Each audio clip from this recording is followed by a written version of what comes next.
Many mango trees grow full, green, and beautiful. The leaves look strong. The branches spread wide. Year after year, the tree appears healthy. But when the season comes, there are only a few fruits. Sometimes, almost none. This can feel confusing. You may have cared for the tree for months, even years. You water it.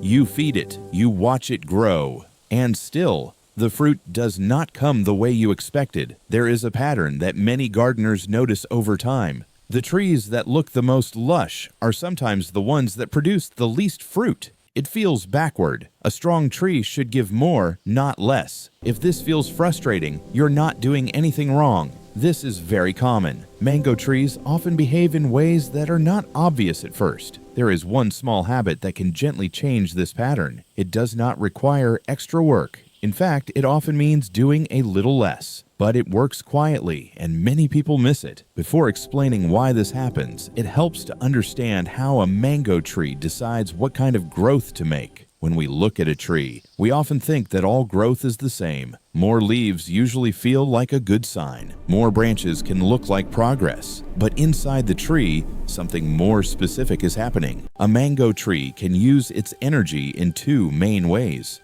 It can grow leaves and branches, or it can prepare to produce flowers and fruit. These two directions are different, and the tree cannot fully focus on both at the same time. When the tree is putting energy into leaves, it becomes fuller and greener. This is called vegetative growth. It is important, especially when the tree is the young or recovering. But fruit does not come from that type of growth. Fruit comes after the tree shifts its energy. It begins to slow down leaf growth and prepares to form flowers instead. This is why a tree can look very healthy and still not produce much fruit. It is simply focused on the wrong kind of growth at that time. This idea can take a moment to settle in, because in many plants, more growth does lead to more flowers, but mango trees follow a different rhythm. Now, when we care for our trees, we usually try to help them grow as much as possible. We water regularly. We add nutrients. We make sure the soil stays moist and comfortable.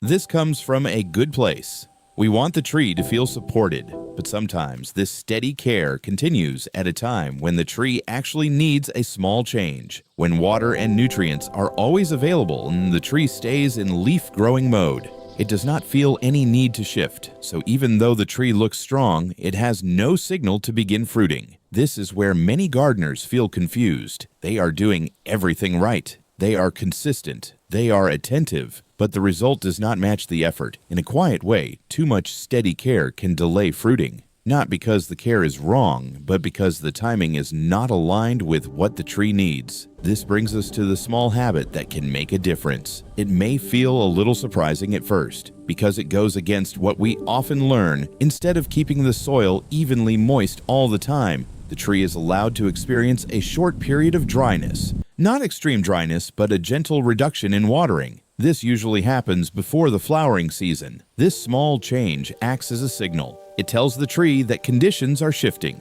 In response, the tree begins to move away from leaf growth. It prepares for reproduction, which means flowers and then fruit. It may feel uncomfortable to hold back on watering. Many gardeners worry that this could harm the tree. That concern is understandable, but in nature, mango trees often go through dry periods before they bloom. This pattern is part of their natural cycle. The key here is balance. The tree is not being neglected. It is simply being allowed to experience a mild, temporary change. After this habit is applied, something subtle begins to happen. At first, you may notice that new leaves are not appearing as quickly. The tree seems to pause. This can feel a little worrying if you are used to seeing constant growth. But then something different starts to form. Small buds appear at the ends of branches. These are not leaves. They are the early signs of flowers. This moment can feel surprising, especially if the tree has been leafy for a long time without producing fruit. The shift from leaf growth to flower formation is quiet, but it is very important. It shows that the tree has received the signal it needed. Over time, these buds open into flower clusters, and from those flowers, fruit begins to develop. It does not happen overnight, but the direction has changed. This is often the point where gardeners begin to feel more confident.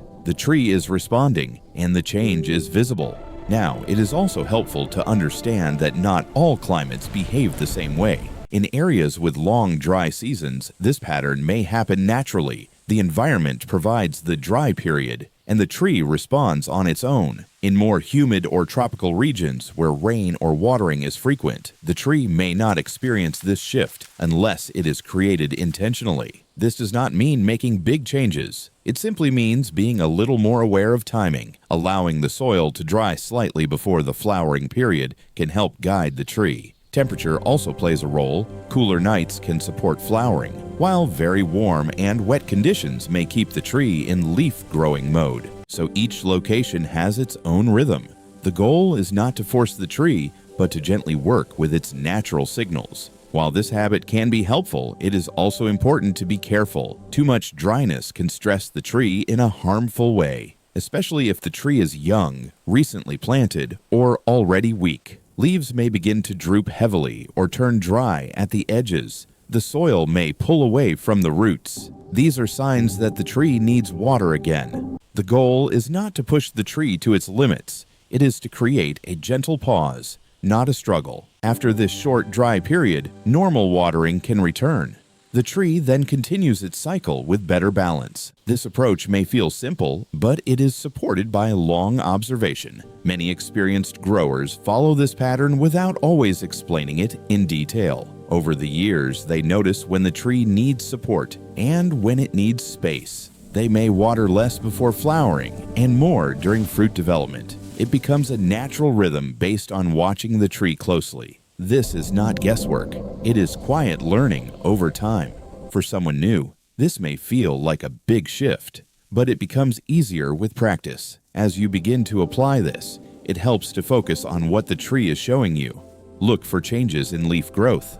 Notice when new leaves slow down. Watch for small buds forming at branch tips. Pay attention to the timing. Each tree has its own pace, and it may not match exactly with another tree nearby. This is where observation becomes more valuable than action. You do not need to do more. You only need to notice more. If you feel comfortable sharing, it can be interesting to reflect on your own routine. For example, how often do you water your mango tree? And have you ever noticed a pause in its growth before flowering? These small details can help you understand your tree better over time. In the end, many fruiting problems are not caused by lack of care. They are often linked to timing and balance. A tree that is always supported in the same way may not receive the signal it needs to change. By allowing a small, gentle shift, you give the tree a chance to respond naturally. This does not require extra effort. It requires a bit of patience and trust. Sometimes, the garden improves when we step back slightly,